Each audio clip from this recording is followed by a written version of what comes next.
ناظرین گرامی السلام علیکم ورحمۃ اللہ وبرکاتہ۔ میں ہوں آپ کا میزبان انصار عزیز ندوی اور آپ اس وقت سیدھا چینل کے خصوصی پروگرام ذکر میرے حبیب کا صلی اللہ علیہ وسلم دیکھ رہے ہیں۔ ناظرین گرامی الحمدللہ آج ہم ذکر میرے حبیب کا پروگرام کی 166ویں قسط پیش کرنے جا رہے ہیں۔ گزشتہ ہفتے آپ نے حضور اکرم صلی اللہ علیہ وسلم کے مختلف چچاؤں کے نام اور ان کی خصوصیات و خدمات کا ذکر سنا تھا۔ آج ہم نسبی علائق کی مزید کچھ تفصیلات آپ لوگوں کے سامنے رکھنے کی کوشش کریں گے۔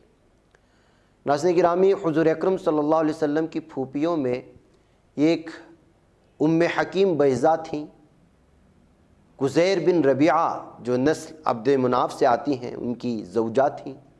ان کے فرزند عامر فتح مکہ کے دن اسلام میں داخل ہوئے اور پھر عبداللہ ابن عامر بھی صحابی ہوئے اور دور عثمانی میں والی خراسان بھی بنے۔ انہی ام حکیم کی دختر اروی یا اروا، حضرت اس کو عروہ بھی پڑھا جاتا ہے، حضرت عثمان رضی اللہ تعالیٰ عنہ ذو النورین کی والدہ ہیں۔ دوسری پھوپھی امیمہ تھیں جن کا نکاح جحش بن رباب سے یا رباب سے ہوا۔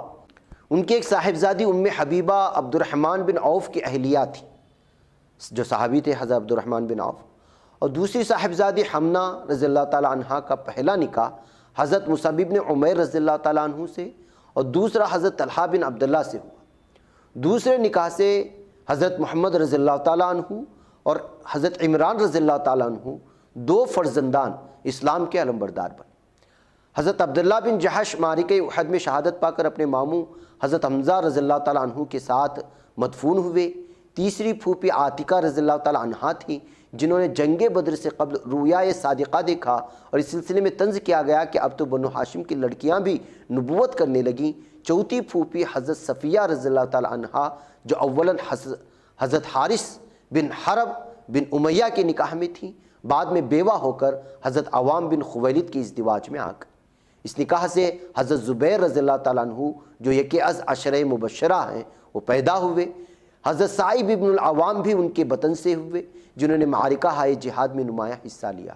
انہوں نے حمزہ جیسے بھائی کی لاش خاک و خون میں پڑی دیکھی اور درندگی کا جو سلوک اس کے ساتھ روا رکھا گیا، یعنی حضرت حمزہ رضی اللہ تعالیٰ عنہ کے ساتھ اس پر انتہائی صبر کا مظاہرہ کر کے انہوں نے ایک ذرّی مثال قائم کی۔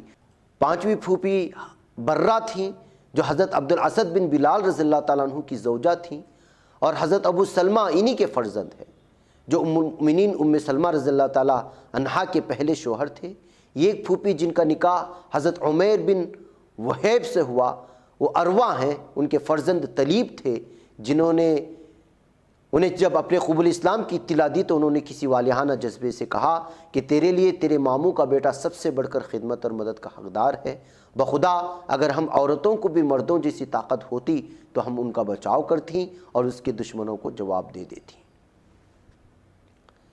ناظرین گرامی، وسیع نسبی تعلقات کے اور بہت گوشے ہیں، مگر ہم یہاں پر صرف قریب ترین دائرے کی محدود جھلک دکھا کر یہ حقیقت واضح کرنا چاہتے ہیں کہ حضور اکرم صلی اللہ علیہ وسلم کی ان قرابتوں نے مختلف مراحل پر اسلام کے حق میں مفید اثرات دکھائے ہیں۔ اس میں شک نہیں کہ چونکہ کشمکش اصولی، اساسی اور ہمگیر ہونے کی وجہ سے بڑی سنگین تھی اور قریش نے بڑا مضبوط مخالفانہ محاذ دیر تک جما لیا، لیکن اندر ہی اندر قرابتیں اپنا کام کرتی رہیں۔ بنو ہاشم نے بحیثیت مجموعی دوسروں کے مقابلے میں حامیانہ رویے کا ثبوت دیا۔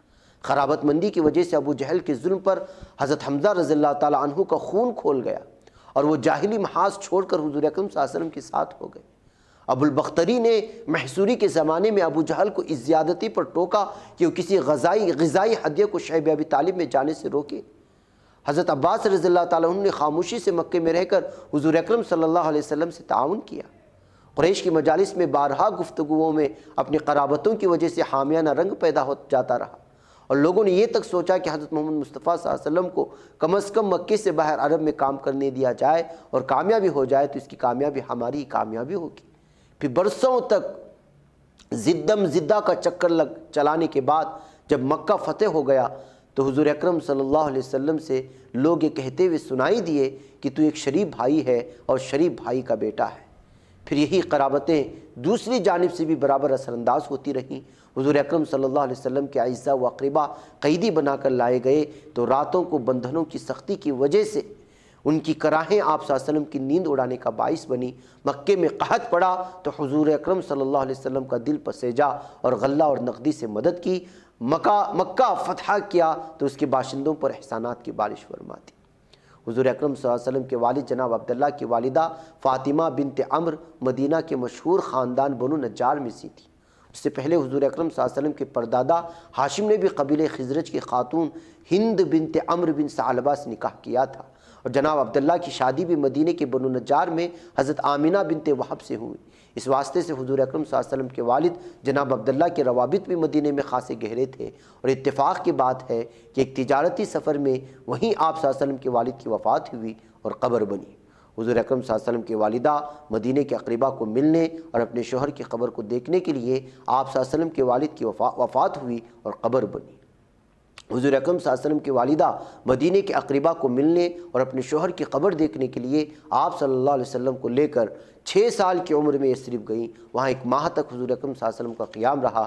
دار النابغہ مستقر تھا۔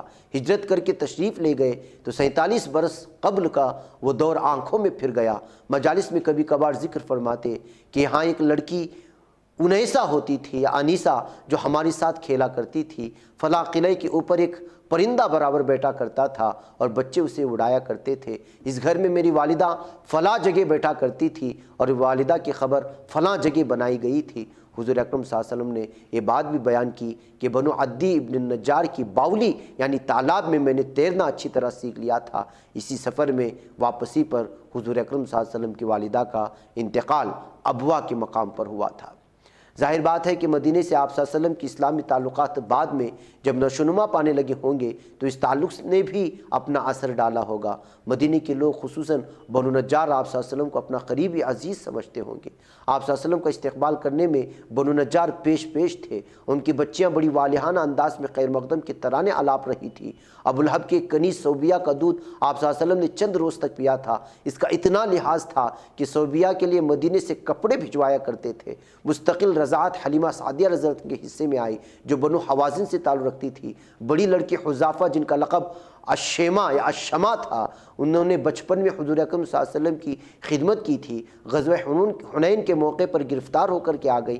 انہوں نے فوجی نگرانوں سے کہا کہ میں تو تمہارے قائد کی بہن ہوں۔ یہ آپ صلی اللہ علیہ وسلم کے سامنے لائی گئی تو حضور اکرم صلی اللہ علیہ وسلم نے بڑی مسرت سے استقبال کیا اور اعزاز کے لیے چادر بچھائی اور آپ صلی اللہ علیہ وسلم پر رقت طاری ہو گئی۔ پھر فرمایا اگر چاہو تو میرے پاس رہو اور چاہو تو تمہیں قبیلے میں پہنچا دیا جائے۔ انہوں نے واپس جانے کی خواہش ظاہر کی۔ آپ صلی اللہ علیہ وسلم نے بہت کچھ دے کر رخصت کیا۔ انہیں اسلام لانے کی سعادت بھی نصیب ہوئی۔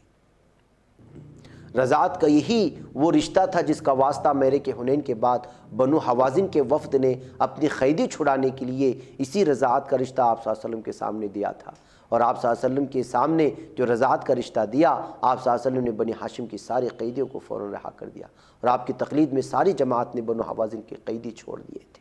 تو یہ رشتوں کو نبھانا ہوتا ہے ناظرین گرامی۔ بہ گئے مجھے یہاں پر اجازت دے، یہاں پر وقت ہو چلا، انشاءاللہ پھر آپ لوگوں سے ملاقات ہوگی۔ السلام علیکم ورحمۃ اللہ وبرکاتہ۔